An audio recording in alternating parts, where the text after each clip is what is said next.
I'm going to be describing a study we did a few years ago, and what we were trying to do was to determine just what routes were important in occupational exposures to asphalt paving fumes and emissions. And so the way we set about doing it, we did a couple of interventions just to kind of isolate inhalation versus dermal, and then we used biomonitoring and then regular air sampling to determine some of these exposures.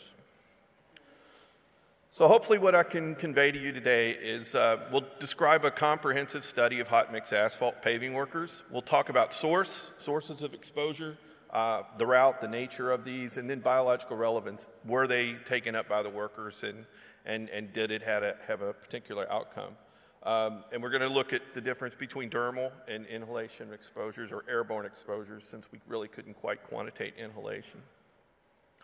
It was a partnership between a lot of groups, us at the National Institute for Occupational Safety and Health, Harvard School of Public Health, Heritage Research Group, Boston University, some of the researchers from there, and then Petro Labs also. We had a support team from the National Asphalt Pavement Association, State Asphalt Pavement Associations, Labor's International Union, International Union of Operating Engineers, and then we had a scientific advisory committee to kind of keep us on the straight and narrow. Just to describe the study itself, we had 4 experimental designs. Each of them covered 3 days each. We had 3 asphalt paving crews that contained 4 workers. So I don't know which one of these is the pointer, but first week that we worked with these works, they were randomized, these workers, and we did baseline. So this was just normal paving operations. We let them do everything they wanted to do. We didn't declare anything that the workers had to wear. We just let the workers do their normal operations. The second experimental change that we did was we substituted diesel fuel or diesel oil with biodiesel. We had found during a pilot that they did use a significant amount of diesel fuel, diesel oil, as a releasing agent and as a cleaning agent for their tools and their equipment. So we took that away from them because it was a pretty good source of PACs, PAHs. We looked at dermal protection. This was a week where we dressed the workers. Everyone wore clothing, clean clothing every day that we provided them. It included clean pants, long sleeve shirt, a collar or a neck covering, and then clean gloves, and they had free choice to switch out their gloves anytime they wanted. And then the last experimental condition we used was we provided the workers with respirators. They were supplied air, non-tight fitting masks, and you can see on the, oops, one of these is a laser pointer. I'll just point. But we didn't really enforce compliance. So one of our workers during our dermal week, he loved the outfit we gave him so much that he wore it during his respiratory protection week. So there was a little bit of confounders like that, but it was all free use with these workers. We didn't feel ethically we could determine what they could or could not wear. So what we looked at, we did full shift personal breathing zone samples for the airborne exposures. We did dermal exposures collected 2 ways, one with a passive dermal sampler and then hand washes, and then we collected post shift and bedtime urine samples on days 1 through 3, and then we finally collected a pre-shift sample on day 4, which is really awesome. I've noticed if you do biomonitoring here, everybody seems to do it the same way, so we're consistent. So some of the methods we looked at, for the personal breathing zone, we used a membrane filter connected to a sorbent tube, and then we pulled the air through that. What we tried to do is collect the filter was gravimetrically, so we could do a total particulates. Then we would take that, solubilize the benzene extractables off that, isolate those, weigh them so we could get a gravimetric measure from total particulate, then benzene soluble particulates, and then we could combine that benzene fraction with what we extracted off the sorbent tube, combine those, and we could look at total organic matter with GCFID. We could look at 4 to 6 ring PACs by UV fluorescence, and then we could do 33 PACs of priority PACs by GCMS. So we could get a pretty good handle on the types of samples we were looking at. For the dermal exposures, we used a passive organic dermal sampler, or POD. We tried to simulate skin with this. So we had an outer layer of polypropylene. That was going to more or less be the stratum corneum. And then we had middle layers that would hold different fractions of the emission. So we had a polyurethane foam backed with a SPE disc, and then the inner layer was activated carbon cloth.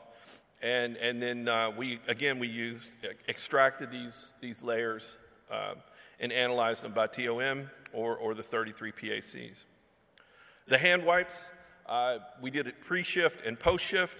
It was mainly you just put 3 mils of sunflower oil in the worker's hands. He rubbed them, little washing moment. We had them sing Happy Birthday song a couple times to count to a minute. And then they would wipe it with this craped wipe.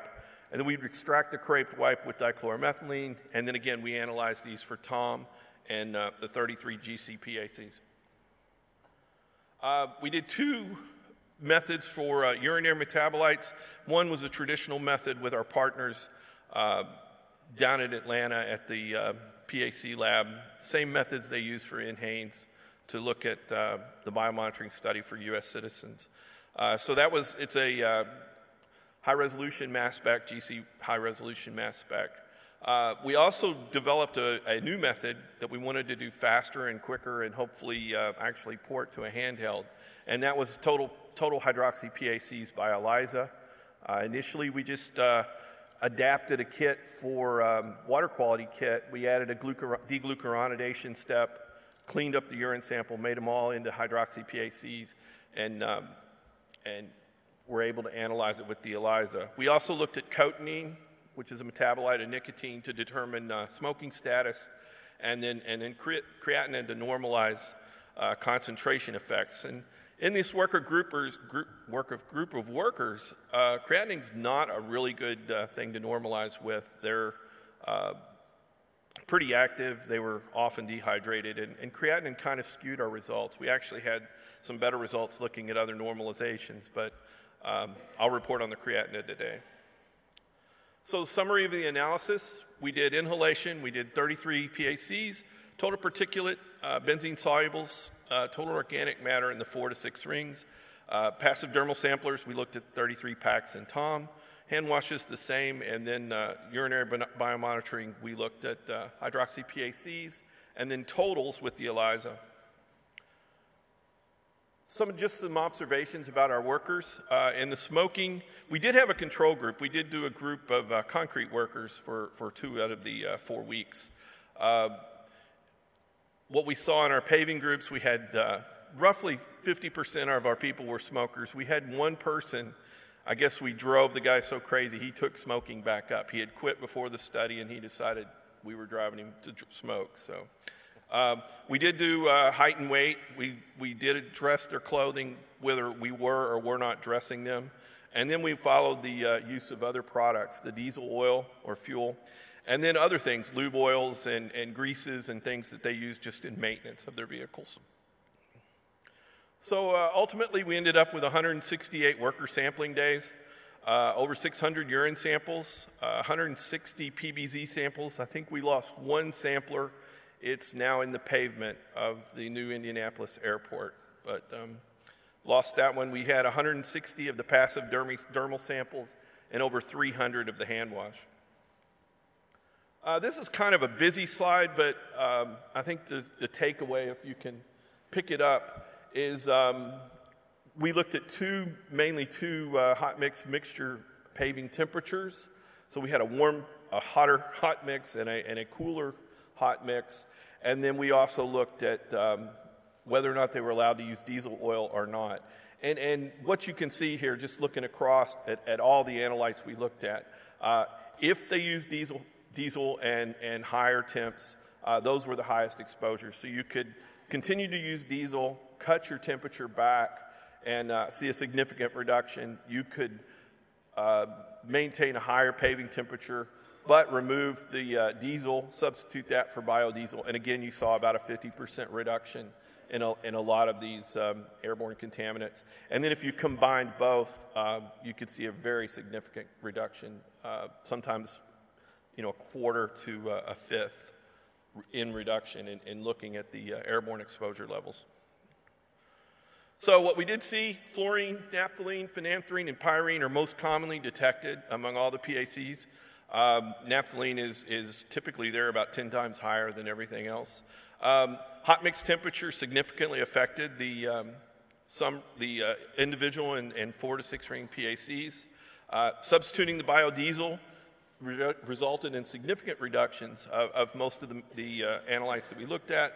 And then if you combined that reduced temperature with substituting biodiesel, you could have very significant reductions. All right, this busy slide is even more busy than the previous one. What you should be able to take away from that is hot mix temperature, glove use, and then diesel oil, and they all kind of interact. So if you pave with a higher temperature, you're going to have higher exposures. We've already looked at that. It carries over from the air to the dermal exposure. Glove use causes significant reduction, and then glove use combined with diesel as well. In the interest of time and getting you guys to lunch on time, I'll skip. Just go to this. But what we did see with dermal, phenanthrene and pyrene are most commonly detected. I think some of the other lower boiling PACs tended to drift away. Naphthalene was ubiquitous. It was always around, but it didn't tend to stay around. And the fact that we were collecting these samplers at the end of the day, doing a pre-shift, post-shift hand wash, I think that's why we didn't see a lot. Again, decreasing the hot mix asphalt application temperature significantly reduced the hand wash and pod results. Wearing gloves, surprisingly, keeping your hands covered, keeps you from getting material on your hands. And then also, if you combine these, combine lower temps, combine use of biodiesel and frequent glove use, you see some significant reductions in dermal contact.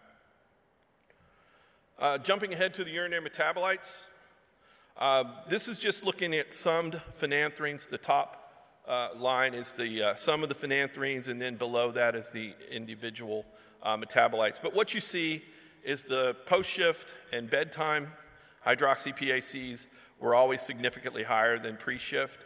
Over the work week, we didn't see an increase in any of these PACs during the week itself. But one thing you'll notice is, if you're familiar, is these levels are about anywhere from 4 to 10 times higher than the general population.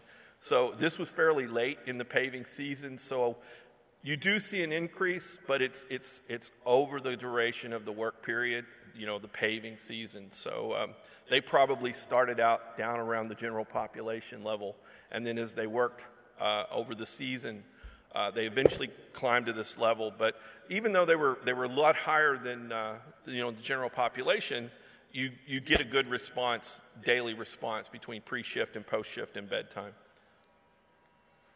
My goodness. One of the things that we found is smoking can be a confounder. We did not exclude smokers from our study, but if you look, the blue line is a smoker, the red line is a non-smoker. But you can see that there's a really strong factor that smoking itself can drive some of the PACs that we were looking at. A lot of times if you just plot a correlation plot with cotinine versus any of the PAHs we looked at, it's very linear line, and then you have this line across the bottom with your non-smokers.